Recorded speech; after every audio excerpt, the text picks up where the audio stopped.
un pasaje que no es lo que voy a predicar ahora, pero de pronto llego a este lugar y hay algo que salió del Señor para mí. Eso es la revelación de Dios, la iluminación del Espíritu Santo. Y yo quiero hoy compartir esta palabra que el Señor bien temprano, una de estas mañanas me dio, y le puse por título El camino a tu milagro, el camino a tu milagro. Otro título podría ser De lo poquito vamos a lo mucho, de lo poco a tu milagro. Y ahí yo quiero que abra por favor la palabra de Dios en 2 Reyes, capítulo 4. Y mientras usted está abriendo esa palabra, me estoy acordando de lo que Bill Hybels, un escritor, un pastor que todo lo que escribe es bueno, Bill Hybels, él tiene un libro que se llama Axiomas, yo se lo recomiendo. En el libro Axiomas tiene muchos como pensamientos, son capítulos de 1 página, 2 páginas. Y hay un tema que él dice que se llaman los solo Dios. Y él habla con su equipo, con su gente, con su iglesia y le dice, los solo Dios son aquellas cosas que disfrutamos y vimos que solamente Dios lo puede hacer. ¿Usted conoce los solo Dios? Yo sé los solo Silvano. Yo puedo saber los solo de usted, que solamente con mi esfuerzo alcanza. Pero los solo Dios hablan de un milagro. Y un milagro es justamente una manifestación de Dios sobrenatural en algo que a nivel humano no podría ser. Que salvo que Dios por su gracia y misericordia produzca, las cosas no suceden ni aparecen. Entonces, acá en esta lectura que vamos a tener, hay dos grandes personajes, hay actores secundarios, pero el gran personaje se llama Eliseo. Entonces, de Eliseo yo siempre estoy aprendiendo de él. Y vamos a hablar mucho de Eliseo quizá en este tiempo. Este Eliseo era un profeta de Dios. Una persona muy notable, si usted sabe, accedió al llamado de Dios, dejó todo, absolutamente todo, inclusive el trabajo de sostén que tenía porque recibió un llamado de Dios. Y él aprendió que era parte de la cadena de bendición en su historia. Él no era la historia. Todos nosotros somos conectados a la gran historia de Dios. Y él tenía un mentor que se llamaba Elías y él fue fiel a su mentor. Nunca Dios comienza una historia absolutamente en mí separado de la historia de Dios. Porque en la historia de Dios hay más gente, hay otras personas. En la historia de Dios para Josué figuró un Moisés y él simplemente se dedicó a servirle fielmente y fue Dios en esa actitud del corazón que lo promocionó para ser el próximo líder, para llevar adelante los propósitos que Dios tenía con el pueblo, no solamente con él. A veces nosotros nos quedamos con nuestro llamado, nuestro propósito, nuestros dones, lo que yo sé para hacer, la palabra profética que hay sobre mí. Sí, pero estás insertado por Dios en una gran historia y así Josué caminó permanentemente bajo una palabra de Dios para su siervo Moisés. ¿Me atiende?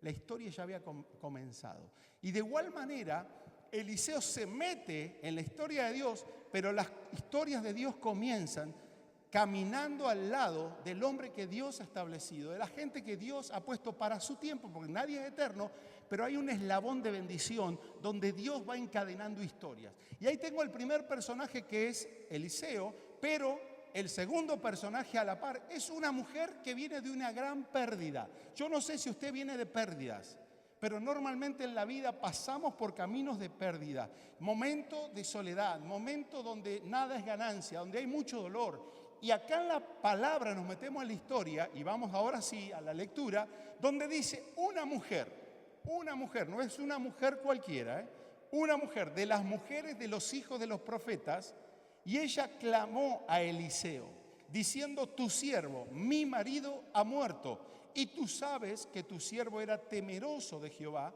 y ha venido el acreedor para tomarse 2 hijos míos por siervos. Esta es una historia muy interesante porque estamos hablando de una familia que era de Dios. Es una mujer que ha sufrido la pérdida nada más y nada menos que de su marido. El sostén, la imagen social. En aquellos tiempos de antigüedad, la mujer separada del marido es como que tenía un lugar inferior, donde su voz no era escuchada, al contrario, no era prioridad para trabajos. Hoy la cosa ha cambiado. Pero en aquel tiempo, perder el marido es casi perder la vida. Y esta es una mujer que es parte de una familia, diríamos, sacerdotal, de una familia donde tenía el favor de Dios, una familia dedicada a las cosas de Dios. No piense que esta historia es para incrédulos, pecadores, gente mala. No. Ella pertenecía a una familia donde el marido era hijo de los profetas. Y le voy a recordar esto, en aquel tiempo no había Biblia, salvo la Torá y algún escrito, pero Dios cuando hablaba literal y directamente por la boca de una persona. El profeta no era amigo de la gente, porque si Dios mandaba mensajes que el 90% era de exhortación y denuncia, no caía simpático. Me llama la atención que ella, en vez de clamar a Dios, usted dice, pero en esta situación, ¿por qué no clamó a Dios? Clamó a Eliseo. ¿Por qué le digo esto? Porque también el Señor te va a ministrar y nos ministra a través de las personas. Entonces, qué lindo es ver cómo ella honró a ese siervo de Dios. Pero vamos a ver que él nunca refirió a la persona a sí mismo, sino que refirió a la persona al Señor. Entonces, vemos que su marido era hijo de los profetas. Era una persona respetable, una persona que se transformó en la boca de Dios. También dice que era temeroso de Jehová. Era temeroso de Jehová. ¿Qué significa? Que tenía una vida que condecía con el gusto de Dios. Dice el proverbio que el principio de la sabiduría es el temor de Jehová. Quien tiene temor del Señor tiene un buen corazón, tiene una comunión con Dios, tiene un respeto a las cosas de Dios y Dios lo hizo respetable. Entonces vemos acá que es una familia llamada a la bendición. Pero acá tengo un problema, hay algo que no está como conectando entre la realidad y lo que vienen viviendo. Eran bendecidos, pero endeudados. Sabían conducirse en las cosas de Dios, sabían manejar el ministerio, eran usados por Dios. Un matrimonio que está juntos sirviendo al Señor. Ahora se le muere el marido y ella dice, vienen los acreedores, viene el acreedor porque se va a tomar mis hijos. Entonces esto me está hablando de personas en la vida que aman a Dios, que sirven a Dios, pero están endeudados en la vida. Hay gente que ama al Señor, conoce la palabra, ora, pero cuando ve su vida no condice entre lo que está expresando y creyendo y entre la realidad. Deudas en el hogar, deudas en el matrimonio. Es como que lo del cielo tiene un 10, pero en lo de la tierra no se ve lo del cielo. Y así podemos tener tantas familias y personas preciosas, pero familias endeudadas. Muchas veces nosotros queremos bendecir al mundo y le decimos, Señor, úsame. Señor, levántame. Señor, gracias por los dones, gracias por el llamamiento. Y muchas veces los endeudados de la vida exponen a su familia. Mucha bendición, mucho ministerio, mucha palabra, pero en casa estamos quebrados. ¿Y sabe quiénes son los que primero sufren por nuestra deuda? Nuestros hijos. Los hijos estaban expuestos a esto que yo no sé por qué, porque no conozco el detalle, pero de alguna manera no supieron administrar el hogar. Endeudaron el hogar a pesar de lo bueno que eran. Y así de igual manera muchas veces nuestros matrimonios están en deuda. Deuda de amor, deuda de perdón, deuda de reflotar el amor que nos unió. Y fíjense qué fácil es endeudarnos en todos los países y en este país, pero también en la vida. Preferimos quebrar nuestros hogares antes de vivir en la bendición de Dios. Sabemos que en Dios podemos solucionar, podemos restaurar, podemos hacer, sin embargo, algo se muere en nuestra vida. Yo quiero hablarte en esta tarde, si últimamente estás padeciendo las pérdidas, yo quiero decirte que hay algo de Dios que vamos a entender juntos para que Dios haga milagros. ¿Cuántos están esperando un milagro? Ahora, muchas veces Dios nos dice que a pesar de nuestra fe y de la buena gente que somos, no nos diferenciamos de gente que no conoce al Señor. ¿De dónde lo saco? Ahí en 1 Timoteo 5:8 dice, porque si alguno no provee para los suyos, y mayormente ¿para quién? Para los de su casa, ha negado la fe y es peor que un incrédulo. Hay gente creyente que vive peor que el vecino que nunca pisó una iglesia, nunca conoció el evangelio. Usted lo mira a traer de la ventana y tiene un matrimonio que se divierten más, hijos más felices con padres felices. Porque usted sabe, cuando hay padres infelices, los hijos se hacen infelices. No existe la felicidad para un hijo cuando ve a su papá y a su mamá que están quebrados. Dicen, si podríamos ver una radiografía emocional en el corazón de un niño cuando hay problemas de deuda en nuestra casa, deuda emocional o de cualquier índole, podríamos ver una hemorragia, así como vemos cuando hay una herida y sale y brota la sangre. Hay una hemorragia en su corazón que es imposible de frenar. Por eso yo creo que hoy Dios le está hablando. No alcanza a conocer el Evangelio, no alcanza a venir a la iglesia, no alcanza que conozca todas las doctrinas, hagas todos los seminarios, si no aprendemos a saldar las deudas que tenemos en nuestra propia casa. ¿Cuáles son las deudas? La deuda de amor.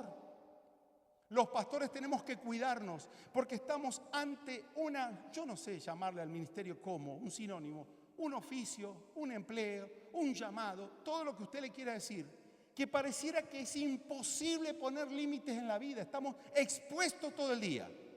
Porque usted hace, como dijo Pipita Higuaín, 100 goles, pero erraste 3, que bastaban en un campeonato, y el resto de tu vida te van a recordar por los 3 que erraste. ¿Cómo florecer emocionalmente? Entonces, ¿qué pasa? Nosotros endeudamos la familia porque toda la atención, todas las cosas muchas veces la ponemos en la demanda que nunca termina. ¿Y dónde queda la deuda? En nuestra propia casa. ¿Cuántas veces mis hijas han sido víctimas de mi descuido por querer agradar a todo el mundo y no descuidar la iglesia del Señor? No es negocio. Tenemos deudas de perdón. Perdonamos a cualquiera, menos a nuestro marido, menos a nuestra esposa, menos a nuestra suegra, menos a nuestra familia. Tenemos deuda de afecto, apurados, pensando que el triunfo es lograr tantas cosas, y el triunfo y el éxito lo tenés en casa, son los niños, las niñas, todo lo que el Señor te dio, pero están vacíos de tu corazón. Tienen la plata, tienen el regalito, tienen todo lo que decimos, ellos no necesitan nada. ¿Saben? Lo único que necesita a veces el hijo es un buen abrazo. Y ya le dije, ¿cuántos segundos tiene que durar un buen abrazo? ¿Cuántos son? 20 segundos. Y el beso se lo dejo para el taller de matrimonio, porque también tiene una duración. Necesitamos saldar las deudas de atención. Y muchas veces lo que produce la deuda en casa y en nuestra vida es el pecado. Le hemos abierto una puerta al enemigo porque el enemigo es mentirosito, pero es increíble como promete. Tú mereces pasarla bien. Tú mereces una mejor vida. Esta no es vida para ti. Y entonces andamos por varios lados y nos metemos en pecado. Y el pecado es deuda, ¿sabía usted? Porque la paga del pecado es muerte. Alguien tiene que saldar el pecado, por eso es deuda. Y la palabra de Dios dice que es clarito la aritmética espiritual. Dios no puede ser burlado. No podemos ganarle a Dios. Todo lo que el hombre sembrare, a sí mismo eso segará. Si estás sembrando el pecado en tu familia, en tu vida, se te va a venir. ¿Qué te va a venir? Lo que sembraste. Si es para Dios, sembrás los galardones del Señor, y lo otro también se nos viene a nuestra vida. Ahora, sigo adelante y fíjense que en el versículo 2, ahora, ante esta situación de la mujer, dice que Eliseo le dice, ¿qué te haré yo? Le podría haber dicho, ¿por qué no clamas a Dios que me viene a clamar a mí? ¿Qué te puedo dar yo? ¿Con qué puedo solucionar el problema? Muchas veces nosotros, en vez de buscar a Dios, buscamos a las personas. Miramos a las personas, esperamos de las personas. Y estamos demandando que las personas nos solucionen un problema. Meta al pastor ahí adentro también. Pero el pastor tiene que solucionar todos los problemas. Y que el problema me lo solucione mi marido. Que la solución sean los chicos. Que sea mi esposa la de la solución. Siempre estamos buscando a alguien que se lo solucione el problema. Y entonces acá Eliseo le está diciendo, ¿qué puedo hacer? ¿Cómo puedo solucionar tu problema? Por eso, queridos, si queremos que Dios se manifieste, a veces tenemos que hacer una distancia funcional para cuidar nuestro corazón y estar objetivos para pensar, sentir, escuchar la voz de Dios y tomar las decisiones correctas para no ser saboteados. Ponemos nuestra esperanza en las personas y debemos referir nuestros problemas al Señor. ¿Y sabe qué? Una persona que va a ser de bendición en tu vida no es la que agranda tu comentario, la que te dice pobrecita, pobrecito. Muchas veces la persona de Dios es la que está alineado y centrado en la palabra, la voluntad y propósito de Dios, y como una voz profética no se va a llevar de tus sentimientos ni tu punto de vista, te va a llevar a la verdad de Dios. Mis amigos son los más ásperos porque tienen mi permiso. Yo soy mejor cuando alguien se acerca a mí, cuando se acerca a mí y me dice esto, vamos a orar, vamos a buscar juntos la presencia de Dios. Entonces, una buena persona no te lleva a sí mismo, no está ganando adeptos ni seguidores. Eliseo es una persona que se transforma en la voz de Dios para la vida de esta mujer y le dice una frase de parte de Dios poderosa. Esta es la frase que hoy el Señor quiere desafiar tu vida y que Dios la quiere usar para que venga tu milagro. Y la pregunta es: declárame, ¿qué tienes en tu casa? ¿Qué tienes en tu casa? Y ella dijo: tu sierva ninguna cosa tiene en casa sino una vasija de aceite. Y cuando le dice ¿qué tienes en tu casa?, lo que Dios le está diciendo es: todavía hay algo que tienes que entregar. Todavía hay algo desde donde Dios puede obrar. Pero nosotros, que nos sentimos miserables por lo que no tenemos, sobredimensionamos lo que no tenemos y subestimamos lo que ya tenemos. Entonces, cuando alguien le dice ¿qué tiene usted? No tengo nada porque lo que quiero no lo tengo. Y empezamos a subestimar y a quejarnos. ¿Por qué a mí? ¿Y por qué estoy en esta situación? Y esto no tiene solución. Entonces tomamos decisiones locas, fuera de la voluntad de Dios, porque funcionamos más por carencia que por fe en las promesas del Señor. ¿Te sigue hablando el Señor? El Señor te dice: ¿tenés problemas? Sí, tengo problemas. ¿Qué tienes en tu casa? ¿Qué hay en tu corazón? Un día quiero hablar de la soledad, porque la soledad no es solamente para los que están solos y solas circunstancialmente en la vida. Puedes estar en un matrimonio y solo o sola. Pero aún desde esa situación hay esperanza, porque cuando tienes algo, al menos tu soledad, Dios tiene la posibilidad de hacer algo. Lindo tema para hablar en otro día. Entonces le dice: ¿qué tienes en tu casa? Y ella dice, mire la respuesta: tu sierva ninguna cosa tiene en casa.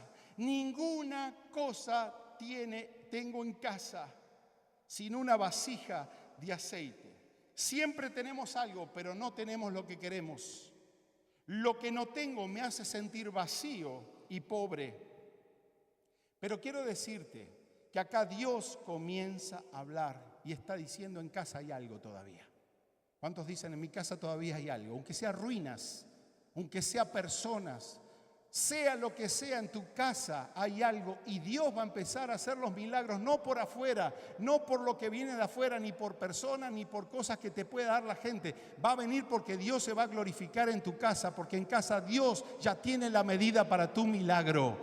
¿Cuántos dicen: yo voy a esperar el milagro porque algo voy a sacar en casa, algo se lo voy a dar a Dios?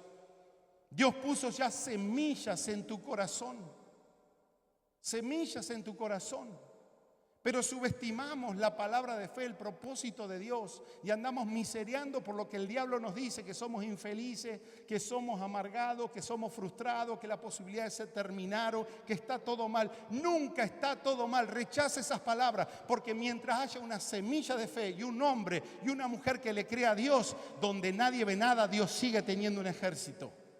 Puede tener un valle de huesos secos, pero si usted profetiza la palabra que Dios pone en su boca, usted no dependa de nada, depende de la palabra, y usted va a ver la gloria de Dios. No estamos para agradar al hombre. ¿Para quién? Para agradar a Dios. Y Dios se glorifica en los que lo creen y son fieles. Ahora, hay algo que tenemos que romper nosotros, tan de los latinos. Venimos acá y ya nacimos perdiendo. Usted vio que nos llaman los del tercer mundo. Yo no me enteré hasta grande que éramos del tercer mundo. Me dijeron: usted es del tercer mundo y mire su país. Pero digo: ¿por qué aunque sea no somos del segundo? Ni segundo somos. Somos nacidos, engendrados, para estar en tercer lugar. Estamos en el podio, pero somos los últimos que subimos. Siempre estamos miseriando. Y nuestro léxico es no tengo, no puedo y no lo sé. Y tenemos que creer una palabra de Dios que rompa todas esas cosas. Y ella le está diciendo, tengo una vasija de aceite. Y ahí reacciona. El profeta le dice, con eso vamos a empezar el milagro. Dios nunca va a hacer un milagro si usted no pone nada. Por eso, si usted quiere algo de Dios, siempre hay que traerle ofrenda. Y sea amplio cuando hablo de ofrenda. Incluye, pero es una mínima parte. Porque la ofrenda que más Dios está buscando no son ni cosas de la palabra, ni cosas del bolsillo, sino es el corazón. Y lo que usted da con la palabra y el bolsillo tiene que representar su corazón. Porque Dios bendice a ¿quién? Al que da con alegría. Entonces, la ofrenda es fundamental para entregarle al Señor. Dios necesita material para obrar. Si usted no acciona un paso de fe, Dios está privándose un milagro. Muchos milagros no tenemos porque nunca nos atrevemos a dar porque pensamos que no tenemos. Usted algo tiene, algo tenemos, aunque sea nuestra fe, aunque sea la posibilidad de levantar un clamor al Señor, un quejido al Señor y decirle, Señor, aunque soy pobre, miserable, estoy quebrado, estoy mal en este momento, aquí me tienes, aquí me tienes. Fíjese qué interesante que estaba el paralítico. El paralítico, ¿qué tenía? Enfermedad, no tenía nada. No tenía ni Uber, no tenía ni movilidad, nada, pero tenía amigos. ¿Y sabe lo que encontró Jesús para hacer un milagro? Fe en los amigos. ¿Y a quién lo sanó? Al paralítico. ¿Usted sabe qué personas hay quebradas y necesitan? ¿Tiene usted personas, situaciones que Dios se tiene que glorificar, pero no es su vida? Si Dios ve fe en usted, algo va a hacer en casa. Si usted tiene fe, Dios algo va a hacer. Entonces Jesús, en medio de la imposibilidad, vio algo y al ver la fe de ellos, dijo al paralítico, levante y andate a tu casa. Milagro de Dios. ¿Qué es una semilla de mostaza? La gente dice que no es nada, es más, se pierde. No sé dónde está la semilla, se me fue. Es la más imperceptible. Y el Señor dice, si tan solo, no tienes nada, pero si tan solo tienes una fe como una semilla de mostaza, dile al monte que se corre y se correrá. Y termina siendo el árbol más grande, más fructífero, que da más ramas. Y dice que los pájaros vienen a buscar sombra. Cuando nosotros activamos desde la nada, pero de lo poco que tengo, esa semilla de fe, hoy no se ve nada, hoy está en tierra, hoy te pueden decir esto está mal, usted está mal, todo está mal, pero si la semillita está germinando en el propósito de Dios, deme tiempo nomás, porque usted va a ver un árbol, una obra, la bendición en la familia. Y cuando hay bendición, ¿quiénes vienen? Todos a beber de esa bendición. Amén. ¿Cuántos quieren una semilla de mostaza? Ya la tiene, pero ¿cuántos quieren el milagro? Levante un aplauso al Señor. Créale al Señor. Señor, tú ya me diste para arrancar la medida correcta. Había una mujer que tenía una enfermedad del flujo de sangre por 18 años. ¿Qué tenía la mujer? Enfermedad. ¿Qué vería una mujer negativa? Enfermedad. Y todos los derechos que no tenía por ser mujer en ese tiempo. Pero a pesar de la enfermedad, ella dijo, algo yo tengo. ¿Qué tiene? La posibilidad de caminar e ir a tocar el manto del Señor. ¿Se da cuenta que siempre tenemos algo? Y que Dios no va a hacer nada si no le ponemos algo delante de Él para que Él se movilice. Yo te animo a que no trates de pensar, de ser feliz perdiendo. Porque esta mujer dijo, todavía a mí me quedan 2 muchachitos en casa. Y la única manera de librarme de la deuda es quemando esta herencia. Yo te animo a que dejes de perder en la vida. Dejes de perder el tiempo. Deje de perder el tiempo con personas que no están alineados en tu propósito. No se puede vivir perdiendo para tratar de ser feliz y hacer felices a todos. Mis queridos, acá no es mendigar, no se trata de buscar algo afuera. Está en el Señor, está en tu corazón, está en lo que el Señor te ha entregado. Por eso no entregues nada para ser feliz. Chicos, chicas que todavía no se casaron, no entreguen lo más precioso, su sexualidad y el tesoro de lo que el Señor les ha entregado por alguien que todavía ni saben si va a ser el hombre de su vida. Y lo mismo para los muchachos. Porque la palabra de Dios dice que Él honra el lecho sin mancilla. Entonces hay semillas, hay cosas que tenés en tu casa que no la podés entregar por un poquito de amor. Tema de Alejandro Lerner, por un poquito de amor te entrego toda mi alma. Y estás perdiendo tu santidad, estás perdiendo todo lo que el Señor te ha entregado simplemente, quizás muchas veces por estar mendigando. Diga, no voy a perder, pero voy a entregar. No voy a acceder, pero voy a consagrar. ¡Wow! Y esto es lo que quiero decirle. ¿Se acuerda cuando el Señor alimentó más de 5.000 personas?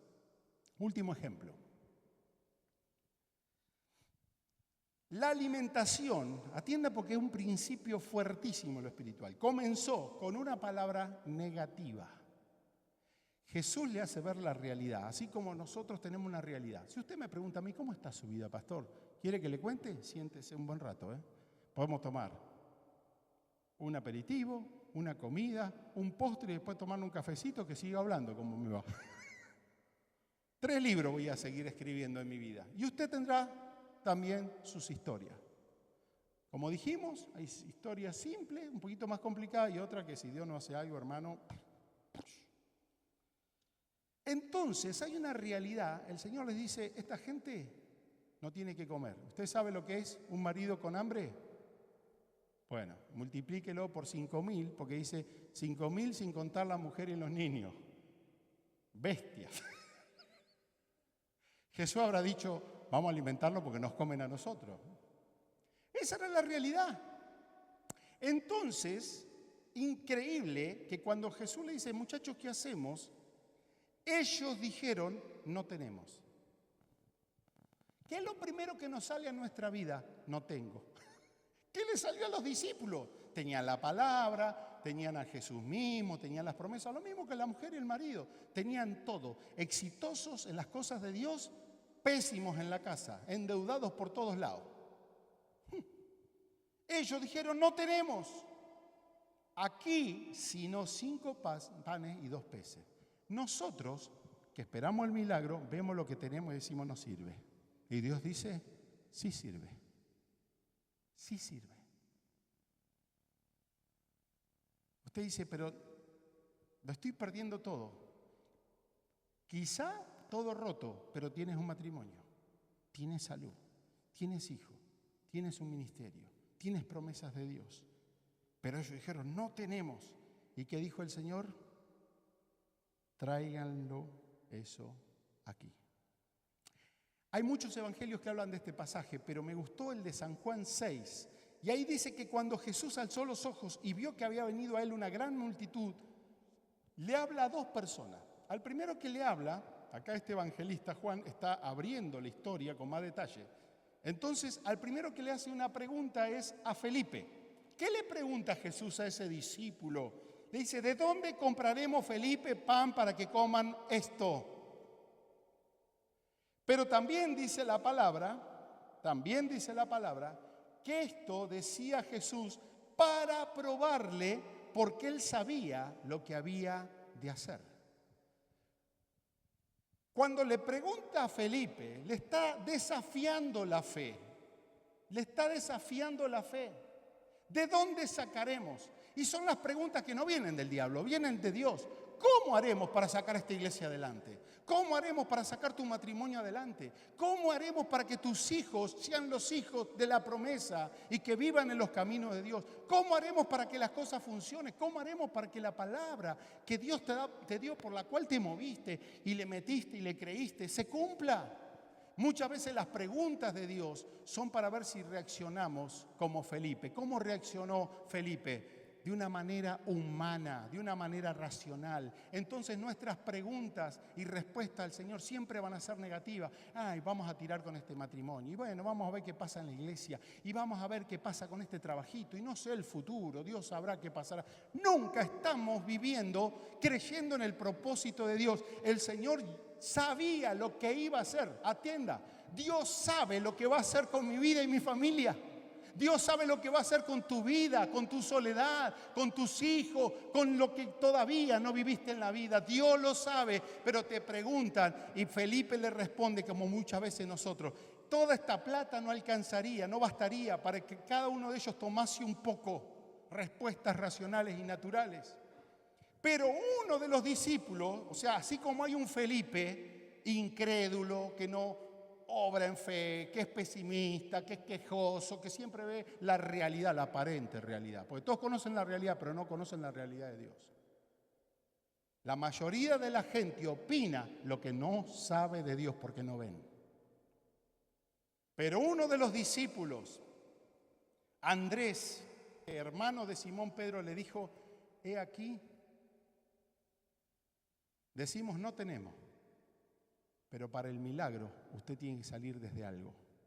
Y él dijo: hay un muchacho de entre los 5.000, hay uno que tiene 5 panes de cebada y 2 pececillos más. ¿Qué es esto para tanto? Lo que le está diciendo ahora Andrés es: la verdad, Señor, no alcanza, pero acá lo tiene. Se anima a decirle: lo único que tengo son escombros en mi vida. Tristeza, soledad, angustia, porque el Señor sabe cómo nos sentimos. Pero si tan solo le damos un crédito al Señor, Dios va a hacer el milagro. Y anote este día y esta hora, porque Dios se va a glorificar en lo que el Señor ya sabe que Él va a hacer para mi vida y también para tu vida. ¿Cuántos le dan la gloria a Dios por eso? ¿Y sabe qué pasó cuando le entregan los panes y los peces al Señor? Ahí el Señor nos enseña un gran principio de la multiplicación. ¿Sabe qué hizo Jesús con lo que sí tenía, aunque era poco? Lo agradeció y lo compartió. La multiplicación viene cuando usted aprende a ser agradecido. ¿Por qué es importante la gratitud? Porque usted está apreciando lo que sí tiene. ¿Usted quiere más? ¿Y por qué no agradece lo que tiene? ¿Por qué no trae al Señor lo que tiene? ¿Por qué vivir subestimando y llenando su boca de palabra negativa, donde el diablo se hace un festival con esa palabra, porque la palabra define el ambiente espiritual de una vida? Y no le entrega al Señor con una gratitud. El Señor agradeció: Padre, gracias, porque siempre me escucha. Y empezó a repartir. ¿Para qué quiere usted que Dios le bendiga? ¿Para qué usted quiere un ministerio? ¿Para inflar la imagen personal, el ego que Satanás siempre vive tratando de publicitar en la vida de las personas? No. La clave de la multiplicación es ser agradecidos y aprender a repartir. Esto significa bendecir a las personas. Y yo quiero terminar con la historia de esta viuda endeudada, buena gente, pero complicada en su casa.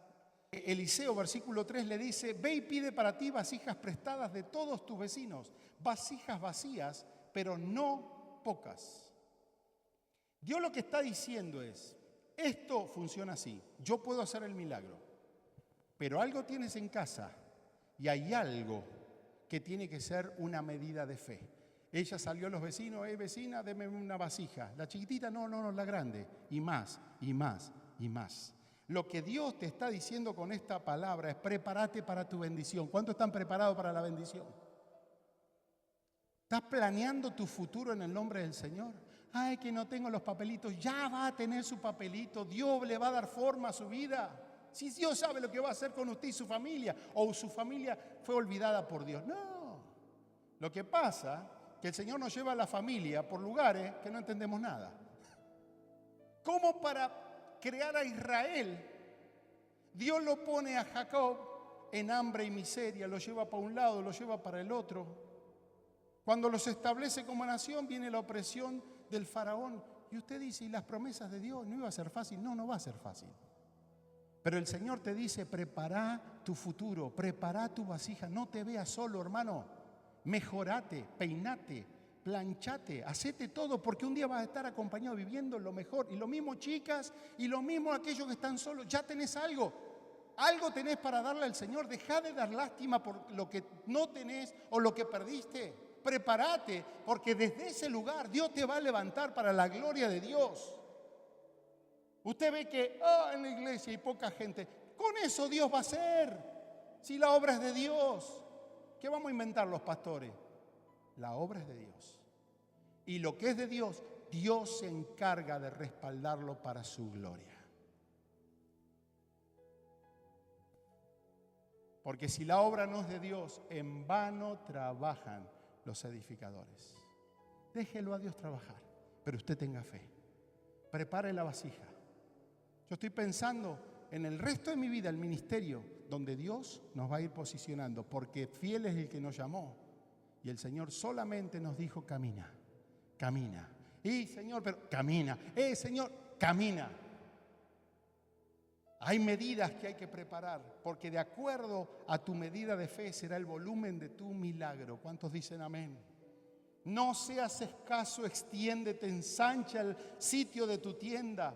Las cortinas de tus habitaciones sean extendidas, no sean escasas. Alarga tu cuerda, refuerza tus estacas, porque si usted se extiende, te extenderás. Si usted alarga, se extenderá.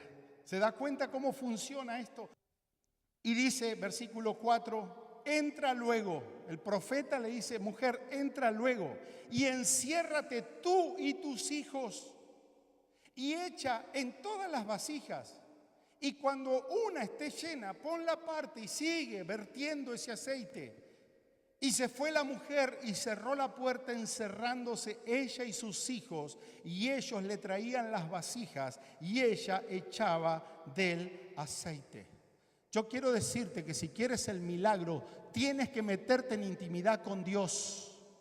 Deja de escuchar voces afuera, deja de escuchar voces humanas, deja de esperar de las personas. Si usted espera de las personas, usted depende de las personas, se mueve por la voz de las personas, usted se va a perder el milagro de Dios, porque Dios trata con los que tienen intimidad con Él. Es hora de escuchar más a Dios y dejar de escuchar a las personas. Cuando usted más escucha a Dios, más Dios lo prepara para un milagro. Dice, enciérrate. Jesús dijo, enciérrate en el cuarto de tu casa, ahí donde usted es usted. Cierra la puerta, que nadie entre. Querido hermano, si usted va a tener un milagro de Dios, usted va a tener que aprender a convivir solamente con el Espíritu Santo y depender de lo que Dios va a hacer en lo privado. Pero el Señor que te ve en lo íntimo, el Señor te va a recompensar en público. No se preocupe por la prensa, no se preocupe por las cosas. Preocúpese por encerrarse y tener intimidad con el Señor.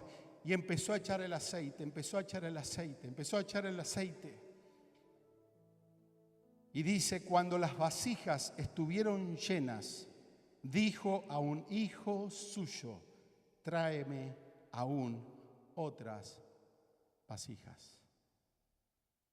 ¿Se da cuenta que el agente del milagro fue el nene que no perdió? En esta situación de deuda iba a perder al hijo y el hijo se transformó en un agente de bendición.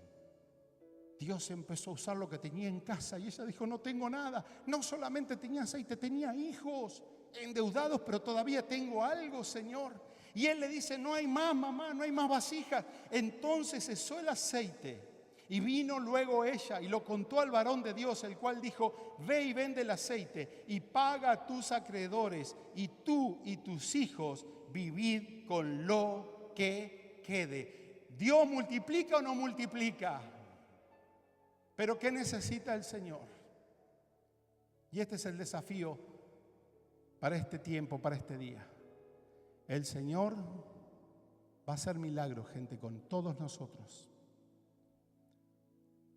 Yo le creo al Señor por los milagros para mi vida y mi familia. Y yo le creo al Señor para los milagros de Él a esta obra que el Señor se encargó de diseñar, que el Señor ha establecido, no por una persona, sino por una palabra de Dios, un propósito de Dios. ¿Cuántos necesitan un milagro? ¿Sabe qué dice el Señor? ¿Qué tienes en casa? Hay que traerle algo al Señor.